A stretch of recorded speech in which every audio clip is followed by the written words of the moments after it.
All right, folks. So here is the presentation.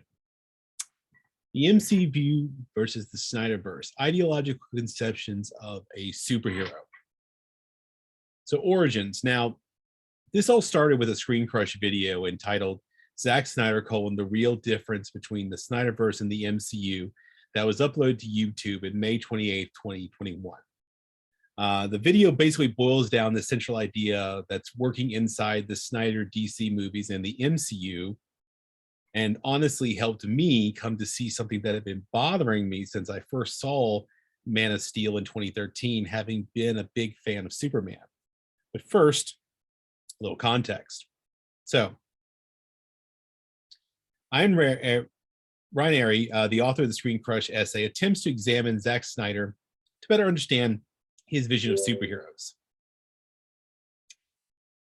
When presented with two seemingly connected things, it's only natural that we desire to compare them. And that is Ryan Arey right there. Both universes have superheroes in individual films that lead to a team movie in a fight against a greater adversary. Let's beg a question here, though. Why focus on Zack Snyder in reference to the DC movies? He's not the only director, because he directed three of the biggest films that sort of set the tone for the whole universe, starting with Man of Steel, that picked up where Christopher Nolan's Batman movies had kind of been the last incarnation. If you accept this, as Ryan Arey notes, that if you want to, therefore, really understand any work of art, you have to examine the artist who created it. Once you understand the lens this artist sees their world through, you can understand their art. So starting at the surface, we can see some underlying differences. If you look at the Snyderverse, we have a lot of muted, washed out color palettes, very visually, cinematically stunning, mythological. So it's highly individualistic characters, even godlike characters. Now, in contrast to the Marvel Cinematic Universe, there's much more colorfulness to it. Very visually stunning, down to earth in some places, individual characters cooperating versus being individualistic, and the characters themselves range from your everyday possible person to godlike characters. So anything from Ant-Man or Peter Parker to Thor. So adding to our list of contrasts, the Snyderverse makes up much more use of that mythic, vivid imagery. Despite the imagery, though, the tone of the movies appears to make the case that superheroes really hate being superheroes, though. There's not a lot of joy. This is in stark contrast, oftentimes, like I said here, to the MCU movies that depicts elements of colorfulness and joy in them. And Snyder's, it feels like being a superhero is a burden. The central tenements contrasting Snyder's vision of superheroes is rooted in the philosophical distinction between individualism and collectivism, as we were hinting at earlier, and that Ryan Arey himself discusses more. Modern individualism is typically defined by the relationship to Ayn Rand's objectivist philosophy. This basically holds that that individualism regards man as an independent, sovereign entity, and that a group has no rights other than the individual rights of its members. So individual over the group. In other words, the individual should always act in unfettered self-interest. This is an expression of rational human nature. Collectivism, in contrast, though sometimes presented in extremes, generally holds the belief that more can be achieved through cooperation and team efforts of coming together as a group. There is an element of altruism to it, but again, this is not a black and white distinction. Rand's philosophy suffers from a strong need to have collectivism act as a sort of boogeyman, taking the extreme opposition version as its premise for why it contrasts itself. Rand would actively reject the idea that, as we will see in the MCU, that heroes may be powerful individuals, but together they can do even more. That's not something that she would see as the operable way of handling things. Now let's take a moment with Grant Morrison here. And Grant Morrison is another comic book writer and author of a book, Super Gods, and he shares some insights to how creators themselves approach their subject matter. And he describes two types, missionaries and anthropologists. I'm going to focus on the first one here. Morrison notes that some writers come as missionaries who attempt to impose their own values and perceptions on culture, like comic books they consider inferior. To see it another way, there are those creators who come to comic book superheroes as properties looking to do what they want to without feeling any deep-seated connection to the matter itself or respect what they mean. Zack Snyder is one of those people. He is a missionary. Why is Snyder a missionary? There are many creators who are missionaries in their approach. A strong tell often is how much that person projects onto the work elements of their own perception, outlook, and conceptualizations of what those characters should be, rather than using the characters themselves and working with the characters of a form of expression they impose on them. One of those important characters, and probably the most of all in Snyder's DC superhero universe, is Superman, not to mention most of all comic books. Snyder projects his worldview, his own experiences and beliefs to the audience through his interpretation of Superman. Now, on the surface, Superman appears to be what Rand would consider an individualist or an individualistic hero, custom made. For Rand, the true heroic man is the one who serves his self-interest first, individual over the collective, with the ideal that a man should never sacrifice his own interests or desires for a perceived common good. Now, if you've ever read a Superman comic, something is already wrong in your mind. It feels like it doesn't match how many of us see Superman, though, not beneath the surface, and that's part of the problem.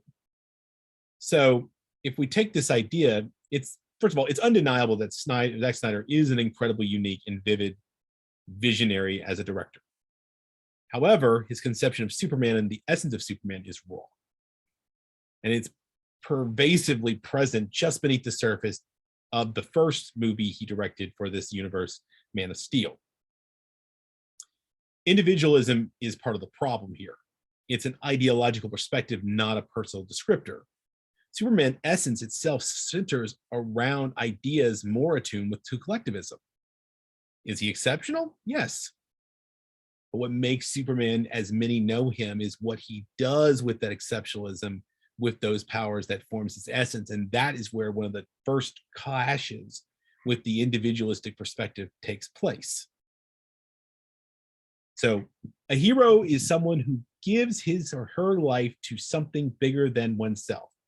This is given us to by Joseph Campbell, a great scholar and studier of mythology. And part of the problem in how Snyder envisions the nurturing of Clark Kent before he embraces Superman is where this all gets off on the wrong foot. Snyder's Clark Kent / Superman is molded to be an embodiment of Rand's individualistic hero, and it starts at the level of his nurturing. For Rand, the concept of man as a heroic being with his own happiness as the moral purpose of his life, with productive achievement as his noblest activity and reason as his only absolute. Rand's vision of a hero operates as the guiding principle at the heart of how Snyder tries to depict Superman and other superheroes in his movies.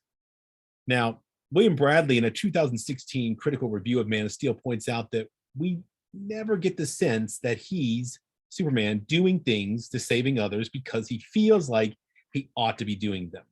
At no point do we get the sense that he really sacrificing anything for the benefit of others. Quite the contrary, on the fact, and that's a problem. Snyder's Clark Kent Superman was raised and nurtured by Jonathan and Martha Kent, played by Kevin Costner and Diane Lane, that encouraged him to hide who he was and what he could do, and by consequence, avoid helping others for fear of discovery. Like Rand's arguments against altruism, doing good for others will only get you punished.